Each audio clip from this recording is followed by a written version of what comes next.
America और Iran के बीच जारी तनाव अब एक बेहद खतरनाक मोड़ पर पहुंच चुका है और मिडल ईस्ट में हालात लगातार बिगड़ते जा रहे हैं। पिछले कुछ दिनों से दोनों देशों के बीच सैन्य कार्रवाई का सिलसिला थमने का नाम ही नहीं ले रहा है। बुधवार देर रात से लेकर गुरुवार तड़के तक अमेरिका ने ईरान के दक्षिणी हिस्सों में कई जगहों पर नए हवाई हमले किए हैं।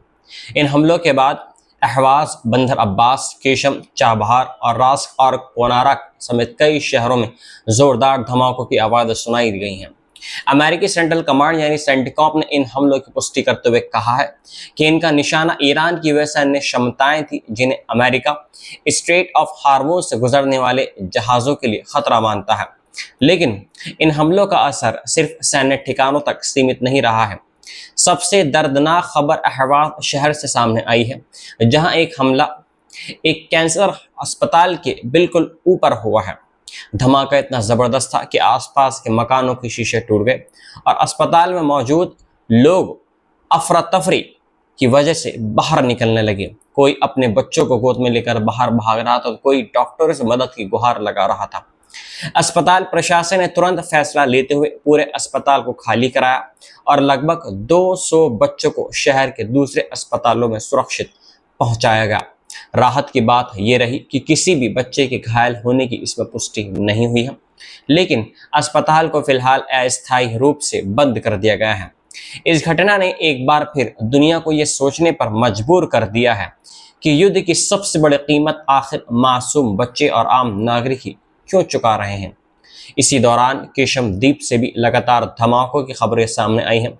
स्थानीय लोगों के मुताबिक सुबह होने से पहले कई तेज विस्फोट हुए हैं, जिनमें से कुछ की आवाज़ समुद्री तट और स्ट्रेट ऑफ हार्मोज की दिशा से भी सुनाई गई है। सिस्तान बलूचिस्तान प्रांत के चाबहार में 3 बड़े धमाकों की आवाज़ें सुनने को मिली है, जबकि रास्क और कोनारक में भी विस्फोटकों की आवाज़ें सुनाई दी हैं। बंदर अब्बास के लोगों ने भी पूरी रात धमाकों की पुष्टि की है। इन घटनाओं के बाद पूरे दक्षिणी ईरान में हाई अलर्ट घोषित कर दिया गया है और सुरक्षा एजेंसियां लगातार हालात पर नजर बनाए हुए हैं। अभी तक नुकसान का पूरा आकलन सामने नहीं आया है, लेकिन इतना साफ जरूर है कि पूरे इलाके में डर और अनिश्चितता का माहौल बना हुआ है। इसी वजह से और इसी बीच ईरान के कई और शहरों से भी नई घटनाएं सामने आने लगी हैं। देर रात सुबह तक खुर्रमाबाद, सेमनान, उर्मिया, बंदर अब्बास, अहवाज और चाबहार में धमाकों या एयर डिफेंस सिस्टम के सक्रिय होने की खबरें आती रहीं। स्थानीय अधिकारियों ने अभी तक ये स्पष्ट नहीं किया है कि इन धमाकों का वास्तविक कारण क्या था और किन स्थानों को निशाना बनाया गया है। राजधानी तेहरान में भी देर रात अचानक एयर डिफेंस सिस्टम सक्रिय हो गया।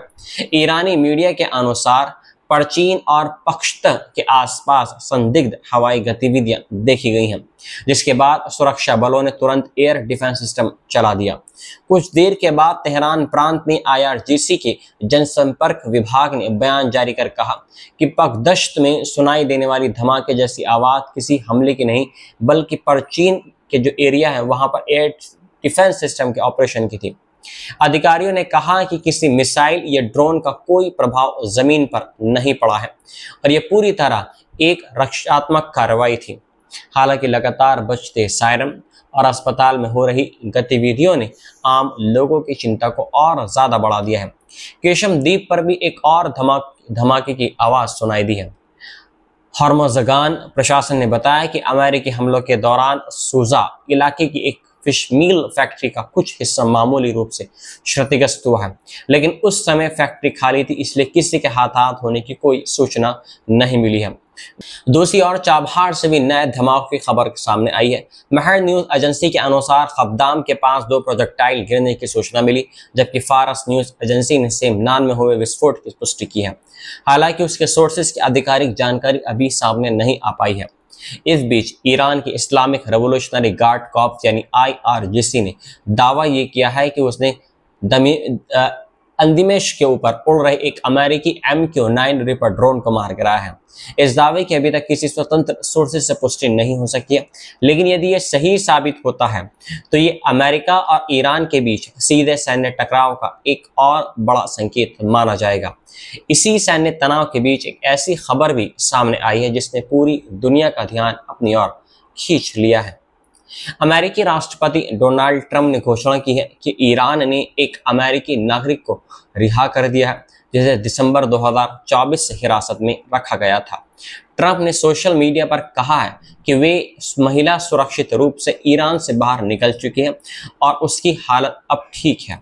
उन्होंने इसे ईरान की ओर से सद्भावना का एक कदम बताया है और इस फैसले का स्वागत किया है। बाद में महिला के वकील जेरेड जेंसन ने पुष्टि की है कि रिहा होने वाली महिला डैना करारी है, जो अमेरिका और ईरान दोनों देशों की नागरिक है। उन्होंने बताया है कि डेना अब सुरक्षित है और अमेरिका लौट रही है। जानकारी के अनुसार डेना करारी अपने परिवार से मिलने ईरान गई थी, लेकिन उन्हें देश छोड़ने की अनुमति नहीं दी गई। बाद में उन्हें हिरासत में भी रखा गया और अमेरिका तथा इजराइल के ईरान पर हमलों के बाद उन पर जासूसी के आरोप भी लगाए गए थे।